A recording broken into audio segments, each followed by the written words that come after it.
Welcome to the Global Energy Leaders Podcast, powered by R Squared Global.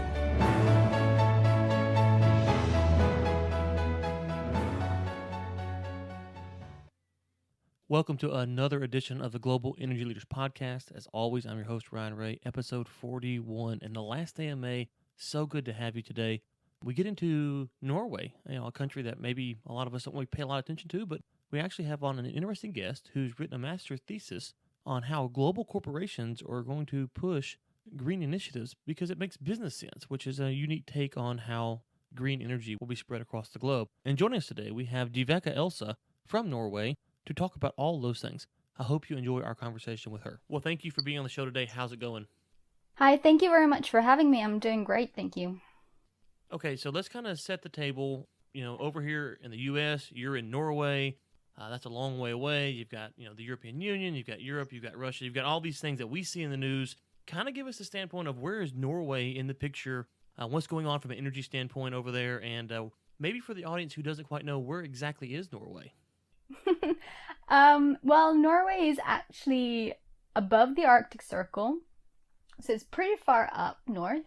It's about Canada, and we're not a part of the EU, but the EU is our biggest market.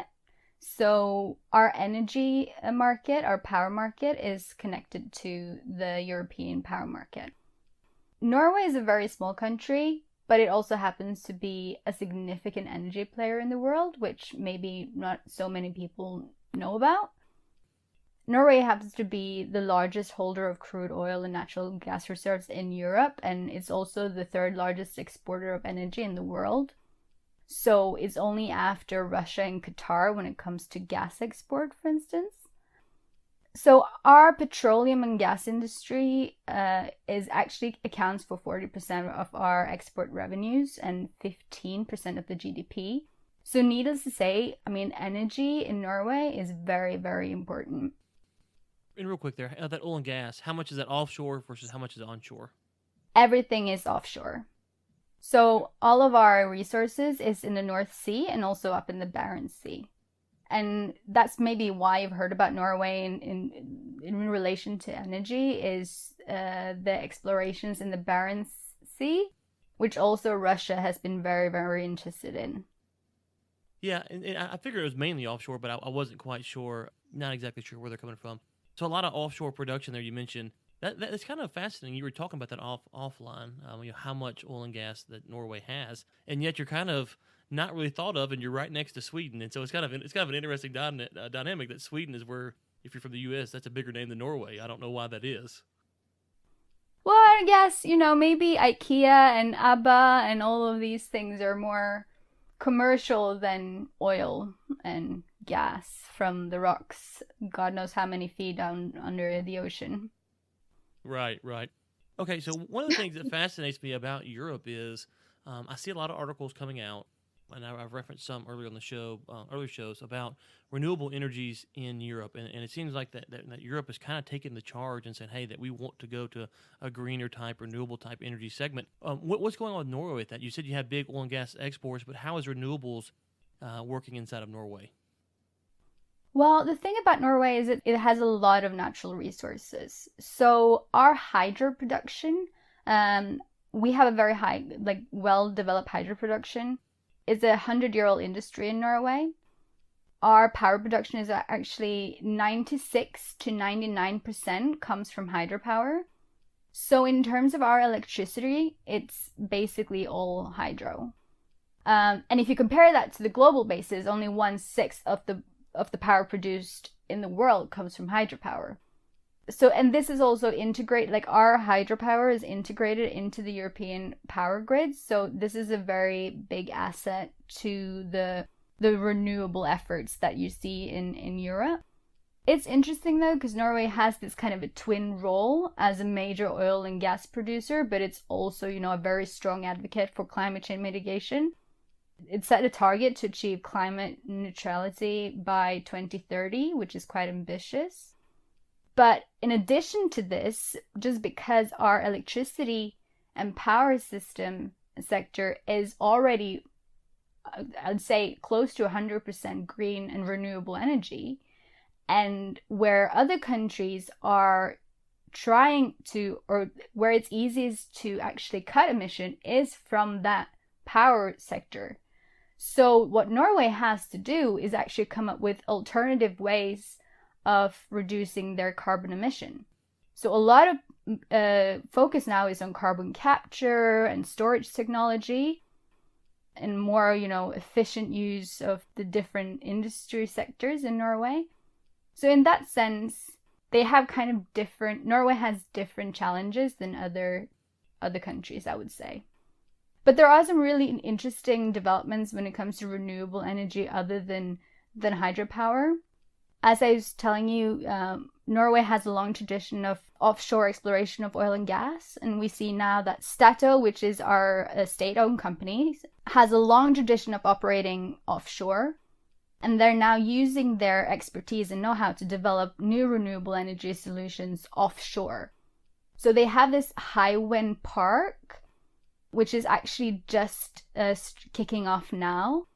And it's basically floating wind turbines outside of Scotland. And it's estimated that this wind farm is going to provide power for 20,000 households in Scotland alone. They also have other offshore wind installations across along the coast of the UK. So it's interesting to see how Norway is now trying to use their expertise on the offshore from the oil and gas industry into something new in the renewable energy. Yeah, I was going to ask you about that because, Norway has a huge coastal, frontage. And I was curious how much of that was, trying to be converted into potential wind energy gathering spots. And so it sounds like y'all are making some steps in that direction. And now solar, how big is solar in Norway? Solar is often not mentioned in Norway when it comes to in energy debates and stuff. But this is actually weird because I don't know if you heard about Rex Solar. It's one of the biggest PV solar panel producers in the world. And it was actually founded in Norway back in 1996. Scatec Solar as well is also Norwegian and has their HQ here in Oslo. And so, we do have key players in solar industry. However, just because the market here is almost saturated when it comes to renewable energy resources. So they are operating abroad from Norway. There are Norwegian companies, but their market is outside of Norway. Okay, so we mentioned a few companies there. We've talked about some geopolitical areas, governments. I know you recently completed a master's thesis. Can you tell us what that's about? Yeah, I'm really proud of my master's thesis. It's dedicated to the green energy transitions and particularly the role that multinational corporations are playing in this. Basically, what we're seeing is that renewable energy is a hot topic for multinational corporations such as Google, Amazon, Apple. They are all trying to limit their CO2 emission. One of the ways they can do that is to actively procure renewable energy. And they're doing this through what we call renewable energy power purchase agreements, which basically means that they are investing into big renewable energy projects, which is effectively adding green energy to the grid. This is mainly driven by the need to combat climate change. If you look at the renewable energy transition as a sort of a socio-technological transition, we understand that you can implement as many new technologies as you want, but they're only gonna actually work if the society as a whole is willing to accept it. And if you think about it, energy that's coming from nuclear energy or oil or gas or what it might be does not really give you any other thing than energy. So it doesn't matter for you if you charge your iPhone on energy that's coming from nuclear or if it's coming from solar. It still charges your iPhone. And because of this, and because, renewable energy has not really been price competitive or cost competitive until very recently. So it is kind of puzzling how big corporations has actively been procuring renewable energy. They are actually actively trying to change the way we see it and the actual need to combat climate change, because this is where it's coming from. And that's nothing new. It's nothing new that we know that climate change is changing the way we see things. However, what I'm trying to focus on in this my thesis is the role that corporations are actually doing. They're lobbying, they're allying up, with their main competitors in order to create this narrative that, procuring renewable energy makes business sense. And when they're doing that, they're sending a very clear signal to investors, to regulators, that this is the way we have to go. And then you have this positive spiral, where more money is put into renewable energy, where regulators are seeing that this is actually going to work, and consumers are happy because they want to be consuming renewable energy as well, because they know it's good for the environment. And this is, for me, I just have to say that this is what we're seeing now, this change in this trend is a massive result of, or is a result of years and years and years of communicating the importance of climate change and to combat climate change. And it also highlights the importance of communicating, of educating, and to continue to demand a cleaner solutions in the future, because it works. And we need to bear that in mind. Yeah, one of the things that before we really started getting into renewables in the show was, from my perspective, when you thought renewables, you thought government, government subsidies, government programs, government really pushing renewables. And the more and more I've dealt with it, I found that there's a lot of small startups to large companies who are in the renewable space, and it does create this competition, which I think is a good thing for the market, to have people who are trying to get the lowest price, to get it out the fastest, and do the highest quality standard that they can. And so, from a U.S. standpoint, that just makes sense because we're, capitalists, we're free marketists. How is that going over in Europe, especially Norway? Is that free market kind of spirit in Norway, or is it a little bit of pushback with a little bit more government oversight being wanted by the public? We definitely have. As I was saying earlier, Statoil, for instance, is a state. 62% of the shares of Statoil is government. The same goes with Norsk Hydro, which is the Norwegian hydropower company. I believe our government has more of a hands-on approach than in the US. However, what this dissertation was about was more about, big multinational corporations who are deciding that they want to procure renewable energy. That's how they're going to meet their climate targets, is to procure renewable energy. And so you have big companies such as Amazon, as Apple, and as Google who are saying, listen, okay, I'm happy to put up my business here, but in order for me to do that, you're going to have to provide me with renewable energy. And so real quick, let me interject there, make sure I'm following along. So an Apple or a Google or whoever, they're saying, okay, we'll put an office in spot X, but the government has to provide renewable energy, or are they wanting to bring the renewable energy on the campus and then self-provide it and kind of be off the grid, if you will? That varies, but some places they would say, okay, we will put down our business here, and what a PPA does is that it's basically a guaranteed investment into a renewable energy project. So what they will do, they will sign up for renewable energy and guarantee that they will buy energy produced on that facility for X amount of years. That makes it less risky for renewable energy companies to put up their business there. So when Google comes in and say, okay, we will be here for the next 12 years, we promise that we will only source renewable energy from that wind farm, and then they will say, okay, fine, and then they will get other people that will come in and they will build that wind farm, and then you have renewable energy. And then the energy that Google or whoever there is do not procure can go onto the grid. And so they're effectively actually greening the grid wherever they are. Okay, and so how does this play in with the big power companies that are in these areas? Are they excited to see this because they're kind of getting a guaranteed contract to maybe expand their wind farm or solar farm or whatever it is?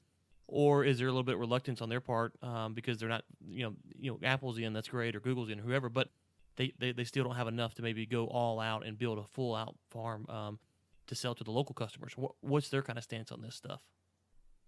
Again, this very much varies between countries and depending on where they are. I guess utilities have traditionally been very protected because they are the only one who can actually provide energy. I mean, some of them are actually installing energy solutions themselves, such as solar panel, mostly solar panels, and hence they just say that we actually don't need you.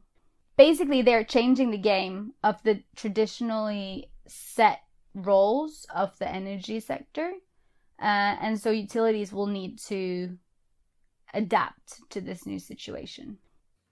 Okay, so you mentioned corporations, and it's kind of an interesting thesis I hadn't thought about like this, is that what you're saying is that, a big company comes to an area and says, okay, we don't want to get traditional fossil fuels, we want to get renewables. And so they go to the local utility provider and they try to work out an agreement to get a guaranteed contract for renewables.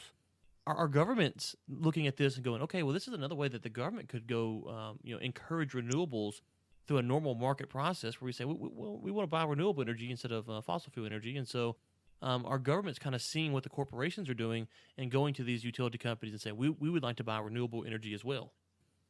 One of the critiques of this PPAs is that in some countries, the regulations are different.